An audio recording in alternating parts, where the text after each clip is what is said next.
Hello बच्चों, कैसे हैं? आशा करते हैं आप बहुत अच्छे होंगे। तो प्यारे बच्चों, आज हम इस वीडियो में चैप्टर नंबर 9 बायोलॉजी का चैप्टर नंबर 9 जिसका नाम है आनुवंशिकता एवं जैव विकास। ठीक है, आनुवंशिकता एवं जैव विकास, जो कि बहुत इंपॉर्टेंट चैप्टर है। इस चैप्टर को आज हम लोग समझने वाले हैं। और साथ ही साथ प्यारे बच्चों, इस वीडियो में मैं इंपॉर्टेंट ऑब्जेक्टिव को देखेंगे, वैसा ऑब्जेक्टिव जो बोर्ड एग्जाम में 100% पूछा जाता है। और इस वीडियो को अगर आप लास्ट तक नहीं देखे प्यारे बच्चों, तो आपका 5 नंबर पक्का कटने वाला है। तो प्यारे बच्चों, इसलिए इस वीडियो को लास्ट तक जरूर देखिएगा। और साथ ही साथ ध्यान रहे कि इस वीडियो में बच्चों मैं मेंडल का नियम और डार्विन का नियम, इंपॉर्टेंट नियम जो बोर्ड एग्जाम का फेवरेट टॉपिक है, उस टॉपिक को मैं बताने वाला हूं बच्चों। इसलिए वीडियो को लास्ट तक जरूर देखिएगा। तो चलिए हम लोग इस वीडियो को शुरू करते हैं। ठीक है, 1 नंबर से हम लोग शुरू करेंगे। इसमें मोस्ट वीवीआई ऑब्जेक्टिव को हम लोग देखेंगे। ठीक है बच्चों, और साथ ही साथ क्या आपको मैं बता दूं नॉलेज के लिए बच्चों कि इस चैप्टर में मैं क्वेश्चन बैंक का भी ऑब्जेक्टिव मैं बच्चों बहुत सारा डाला हूं। ठीक है, चलिए देखिएगा चैप्टर नंबर 9 में हम लोग 1 नंबर में लिखे हैं प्यारे बच्चों, 1 नंबर में कि लिंग गुण सूत्र का पूर्ण जोड़ा पाया जाता है। देखो है ना, क्वेश्चन में बच्चों बहुत इंपॉर्टेंट है। 18 में ये सवाल पूछा था कि लिंग गुण सूत्र का पूर्ण जोड़ा पाया जाता है। लिंग गुण सूत्र का पूर्ण जोड़ा पाया जाता है कहाँ? पुरुष में, स्त्री में, पुरुष और स्त्री दोनों में, किसी में नहीं। बच्चों बताओ, लिंग गुण सूत्र का पूर्ण जोड़ा पाया जाता है कहाँ? पुरुष में, स्त्री में, पुरुष और स्त्री दोनों में, किसी में नहीं। आपको बच्चों आप लोग को कमेंट बॉक्स में लिखना है ABCD, इस तरह से आप लोग को जवाब देना है बच्चों। ठीक है, ABCD कमेंट बॉक्स में आप लोग को फटाफट लिखना है कमेंट में। ठीक है, कोई दिक्कत बच्चों? हाँ, लिंग गुण सूत्र का पूर्ण जोड़ा कहाँ पाया जाता है? बोलो 1 नंबर का बताओ बच्चों, 1 का आंसर फटाफट आप लोग कमेंट बॉक्स में लिखो, है ना। 1 का हो जाएगा बच्चों स्त्री में। चलिए अगला क्वेश्चन देखते हैं, क्वेश्चन नंबर 2। मानव शरीर के किसी सामान्य कोशिका में गुणसूत्र के कितने युग्म होते हैं? बच्चों, मानव शरीर के किसी सामान्य कोशिका में गुणसूत्रों के कितने युग्म होते हैं? 2018 में पूछा था। कब पूछा था बच्चों बताओ? 2018 में पूछा था, है ना। 21 होगा कि 22 होगा कि 23 कि 46? बताओ बच्चों, ABCD आप लोग कमेंट बॉक्स में लिखते चलो। ये बहुत बहुत इंपॉर्टेंट बच्चों चैप्टर है और टॉपिक भी है। क्या बोला है? मानव शरीर के किसी सामान्य, है ना, कोशिका में गुणसूत्रों के कितने युग्म होते हैं? बताओ। युग्म मतलब जोड़ा बच्चों। 2 का फटाफट बताओ, 2 का क्या हो जाएगा? C 23 जोड़ा। चलिए अगला क्वेश्चन देखते हैं बच्चों, क्वेश्चन नंबर 3। वंशागत नियमों का प्रतिपादन किसने किया था? 2018 में ये सवाल पूछा था। बहुत बहुत इंपॉर्टेंट है बच्चों, है ना, इसलिए इसको आपको देखना चाहिए और वीडियो के लास्ट तक जरूर बने रहिएगा बच्चों, है ना। वीडियो को लाइक जरूर कर दीजिएगा, है ना, शेयर कीजिएगा प्यारे बच्चों, है ना। अपने दोस्तों को शेयर कीजिए, लाइक कीजिए और सब्सक्राइब जरूर कर दीजिएगा, क्योंकि आपके सब्सक्राइब करने से बच्चों और लाइक करने से मुझे मोटिवेशन मिलता है और आप लोगों को पढ़ाने में बहुत मजा आता है। चलिए 3 नंबर में आप लोग बताओ बच्चों कि वंशागत नियमों का प्रतिपादन किसने किया था? 2018 में यह सवाल पूछा था। 3 का बता सकते हैं बच्चों? 3 का होगा ग्रेगर जॉन मेंडल साहब। कौन किए थे? Gregor John Mendel. कोई दिक्कत बच्चों? ये बहुत ही फेमस साइंटिस्ट थे। ये सब मेंडल के बारे में बच्चों हम वीडियो के लास्ट में जरूर बताएंगे इसके बारे में। ठीक है, इस चैप्टर में बहुत सारे साइंटिस्ट आए थे, है ना, बताया गया। जैसे मेंडल हो गए, है ना, डार्विन हो गए। ठीक है, अगला अगला चैप्टर हम क्वेश्चन देखते हैं हम लोग, क्वेश्चन नंबर 4। देखो क्या बोला है कि निम्न में कौन बौने पौधे को दर्शाता है? बच्चों बताओ, निम्न में कौन बौने पौधे को दर्शाता है? 2019 में सवाल पूछा था प्यारे बच्चों। बताओ कि निम्न में कौन कौन बौने पौधे को दर्शाता है ना। बताओ, है ना। TT TR TT TT क्या होगा बच्चों? ABCD आप लोग कमेंट बॉक्स में लिखो, है ना। बहुत बहुत इंपॉर्टेंट है बच्चों। 4 का फटाफट लिखो। 4 का बच्चों क्या होगा? है ना, छोटा, दोनों छोटा T होगा। चलिए अगला क्वेश्चन देखते हैं, क्वेश्चन नंबर 5। जीन शब्द से प्रस्तुत किया है। क्या बोला है? जीन शब्द किससे प्रस्तुत किया है? 2024-21 में पूछा था, बहुत इंपॉर्टेंट है। बताओ बच्चों, है ना, मेंडल होगा कि डार्विन की क्या होगा? लेमार्क होगा। 5 का बच्चों कमेंट बॉक्स में लिखो, 5 का क्या होगा? 5 का हो जाए जॉनसेन, C नंबर। चलिए अगला क्वेश्चन देखते हैं बच्चों, ये C होगा इसका आंसर। अगला क्वेश्चन नंबर 6। निम्नलिखित में किसे आनुवंशिकी का पिता या जनक कहा जाता है? बच्चों 2021 में सवाल पूछा था, बोला है क्या निम्न में से किसे आनुवंशिकी का पिता या जनक कहा जाता है? बच्चों बहुत इंपॉर्टेंट है। चार्ल्स डार्विन होगा कि ग्रेगर जॉन मेंडल होगा कि लेमार्क होगा कि वाइसमान होगा? क्या होगा प्यारे बच्चों? फटाफट आप लोग ABC करके लिखते चलिए फटाफट। ज्यादा से ज्यादा अपने दोस्तों को शेयर कीजिएगा बच्चों, है ना। 6 नंबर बच्चों, मैं जानकारी के लिए बता दूं कि PWOC, है ना, ये हमारा ऑफलाइन कोचिंग का नाम है बच्चों, है ना। ऑनलाइन का भी वही नाम है, ऑफलाइन कोचिंग जो है बच्चों। यहाँ पर मैं नर्सरी से लेकर, है ना, नर्सरी टू 12th क्लास का मैं तैयारी करवाता हूँ, प्यारे बच्चों, ऑफलाइन में, ठीक है, और ऑनलाइन में तो चलता ही है आप लोगों का, ठीक है प्यारे बच्चों। तो जिसको जिसको एडमिशन ऑफलाइन में चाहिए बच्चों, जो लोग है ना बगल के हैं, है ना कोचिंग के आसपास के हैं बच्चों, वो लोग एडमिशन ले सकते हैं। 10 12 9 10 का 11 12 का सभी बैचेस खुली हुई है, ओपन है, एडमिशन जारी है बच्चों। जिसको एडमिशन लेना है ले लेंगे, है ना। ऑफलाइन कोचिंग का लोकेशन है बच्चों, मैं बता देता हूँ, कमालपुर, है ना, कमालपुर चौक, ठीक है बच्चों, कमालपुर चौक, है ना, जलालगढ़, ठीक है बच्चों, ये लोकेशन है कोचिंग का।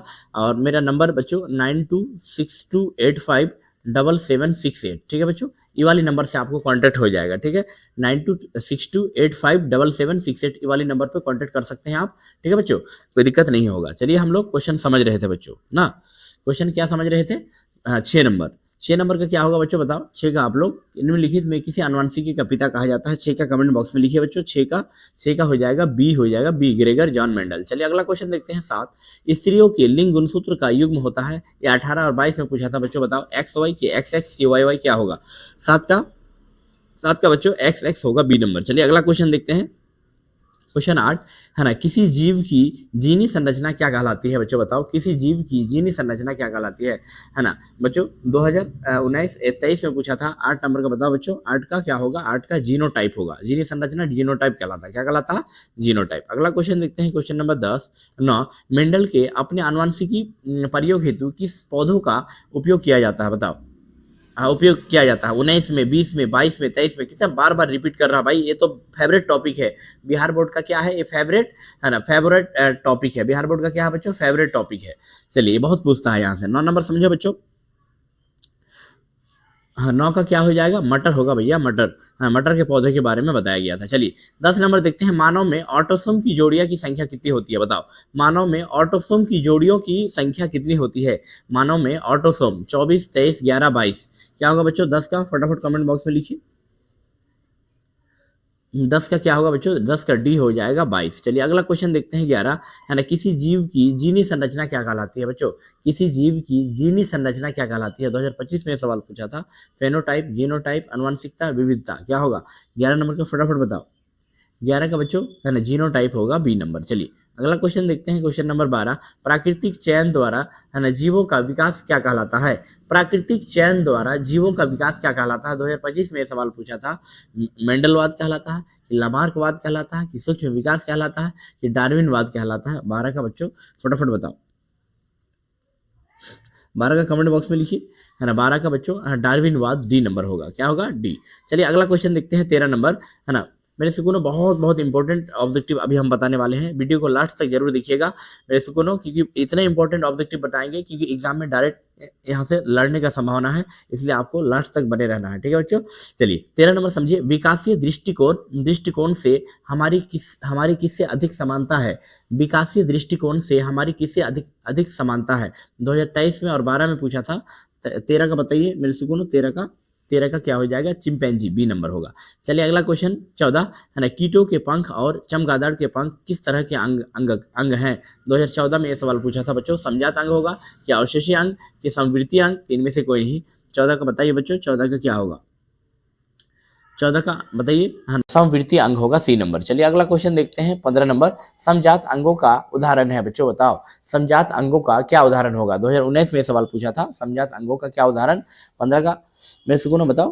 15 का हो जाएगा ए, हमारा हाथ और कुत्ते के अग्रपाद, ए नंबर हो जाएगा, क्या हो जाएगा। ये बहुत इंपॉर्टेंट टॉपिक है बच्चों, इसको बढ़िया से समझना आप लोग। समझात अंग, है ना, ये वेरी इंपॉर्टेंट, ये भी टॉपिक बोर्ड लेवल टॉपिक है ना, सॉरी बच्चों, एकदम बोर्ड लेवल टॉपिक है, खूब पूछता है यहाँ से, एकदम बिहार बोर्ड का फेवरेट टॉपिक है बच्चों। कैसा टॉपिक है, फेवरेट टॉपिक, इसलिए समझात अंग असमझात अंग जरूर देख के जाना भाई लोग, बहुत जरूर देख के जाना, बहुत इंपॉर्टेंट है, ठीक है। 15 नंबर समझ में आ रहा है आप लोगों को। चलिए 15 नंबर का 1 नंबर होगा हमारा हाथ और कुत्ते का अग्रपाद, ओके बच्चों। चलिए अगला क्वेश्चन देखते हैं, क्वेश्चन नंबर 16, निम्न में से कौन एक अवशेषीय अंग है बच्चों, बताओ निम्न में से कौन एक अवशेषीय अंग है। 2019 और 20 में पूछा था। 16 का बच्चों बताओ, 16 का क्या हो जाएगा, डी हो जाएगा, अपेंडिक्स, अपेंडिक्स है ना, ये फालतू पार्ट है, इसका कोई काम नहीं है शरीर में। चलिए अगला क्वेश्चन 17 नंबर, प्रसिद्ध पुस्तक द है ना माइक्रोग्राफिया किनके द्वारा लिखी गई थी? 2021 में पूछा था भैया, यानी बकवास सवाल नहीं करा रहे हैं, बिहार बोर्ड को जो पसंद है जो पूछता है वही बता रहे हैं। 17 का क्या होगा? रॉबर्टसन, ब्राउन, डार्विन, क्या होगा? 17 का कमेंट बॉक्स में लिखिए बच्चों, 17 का क्या हो जाएगा? 17 का डी हो जाएगा। अगला क्वेश्चन देखते हैं, क्वेश्चन नंबर 18, मनुष्य के आहार नाल में अवशेषी अंग है? बच्चों बताओ, मनुष्य के आहार नाल में अवशेषी अंग है? Colon, appendix, caecum, rectum? बच्चों बताओ, 2021 में सवाल पूछा था। कब पूछा था? 21 में। 18 का समझो बच्चों, 18 का क्या होगा? 18 का बेसुगुनो अपेंडिक्स हो जाएगा। अगला क्वेश्चन देखते हैं, क्वेश्चन नंबर 19, मानव उद्गम स्थान है, उद्भव स्थान कहाँ है? बताओ। 24 में 22 में पूछा था, भारत, चीन, अफ्रीका, अमेरिका। 19 का बच्चों बताओ, 19 का क्या होगा? 19 का होगा अफ्रीका, सी। अगला क्वेश्चन देखते हैं, क्वेश्चन नंबर 20, जीवों की उत्पत्ति के पहले पृथ्वी पर निम्नलिखित में क्या नहीं था? जीवों की उत्पत्ति के पहले पृथ्वी पर निम्नलिखित में क्या नहीं था? CO2, NO2, O2। 20 का बच्चों बताओ, 20 का क्या होगा? 20 का हो जाएगा सी। चलिए अगला क्वेश्चन देखते हैं, क्वेश्चन नंबर 21, बच्चों जीवों की उत्पत्ति के पहले पृथ्वी पर निम्नलिखित में क्या नहीं आया था? 2022 में सवाल पूछा था, CO2, NO2, O2 इनमें से सभी। बच्चों 20 का क्या होगा?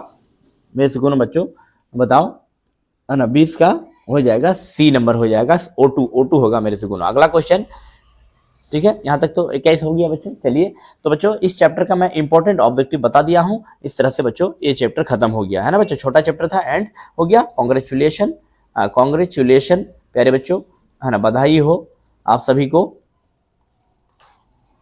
ठीक है बच्चों, बधाई हो, है ना। चलिए चैप्टर खत्म हो गया प्यारे बच्चों, ठीक है। तो मेरे प्यारे बच्चों, है ना, अभी आप लोगों को, है ना, इस छोटी सी वीडियो के माध्यम से अगर आपको फायदा लगा होगा, आपको अगर फायदेमंद वीडियो लगा होगा बच्चों, तो कम से कम 10 दोस्त को शेयर कीजिए। कम से कम बच्चों अपने 10 दोस्त को शेयर कीजिए। अगर आपको इस वीडियो से कुछ लाभ मिला होगा प्यारे बच्चों, तो अपने दोस्त को जरूर शेयर कीजिएगा, ठीक है बच्चों, है ना। चलिए तो अब हम लोग फिर अगले वीडियो में मिलेंगे। और साथ ही साथ अगर इससे पहला वाला वीडियो जैसे रासायनिक अभिक्रिया, समीकरण, धातु अधातु, अम्ल क्षारक लवण, जय प्रक्रम वाला वीडियो अगर छूट गया बच्चों, तो उसका एक प्लेलिस्ट बना हुआ है, आप लोग जाइएगा, लिखिएगा यूट्यूब में पढ़ने वाला ऑनलाइन क्लासेस, प्लेलिस्ट बना हुआ है रामबाण साइंस सीरीज, वहां पर आपको टोटल ऑब्जेक्टिव मिल जाएगा बच्चों। तो चलिए वहां देख लीजिएगा। तब तक बच्चों अपना पढ़ाई कीजिए, अपना सेहत का ख्याल रखिए जरूर, ठीक है बच्चों, है ना। और एग्जाम में बच्चों मैं वही पढ़ा रहा हूँ जो एग्जाम में बोर्ड ओरिएंटेड क्वेश्चन है, इंपॉर्टेंट क्वेश्चन है, वो एग्जाम में 100% आने का बच्चों संभावना है, ठीक है बच्चों। तो चलिए यहीं तक रहने देते हैं, फिर हम लोग अगले वीडियो में मिलेंगे। ओके बच्चों।